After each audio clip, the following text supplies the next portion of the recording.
રાજકોટમાં ગોડાઉનમાં દવાઓ પલળવા મુદ્દે કાર્યવાહી કરવામાં આવી। જીએમએસસીએલ વેરહાઉસનો સ્ટોર મેનેજર સસ્પેન્ડ કરવામાં આવ્યો છે। 6 કર્મચારીઓની પણ હકાલપટ્ટી કરવામાં આવી। સંદેશ ન્યૂઝના અહેવાલ બાદ ગાંધીનગરથી તપાસ કરાઈ છે।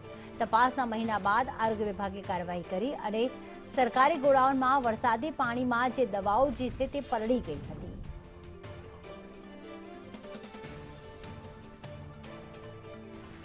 મયુર અમારી સાથે જોડાઈ ગયા છે। મયુર, આખરે કાર્યવાહી કરવામાં આવી છે અને રાજકોટના જે ગોડાઉનમાં વરસાદી પાણીથી દવાઓ પલળી ગઈ હતી તે મુદ્દે કર્મચારીઓની હકાલપટ્ટી પણ કરાઈ છે। આગળ અન્ય શું કાર્યવાહી કરવામાં આવી શકે છે હજુ પણ? પ્રીતિ, દવાના ગોડાઉનની અંદર વરસાદી પાણી પલળી જવાના કારણે દવાઓ છે એ પલળી ગઈ હતી।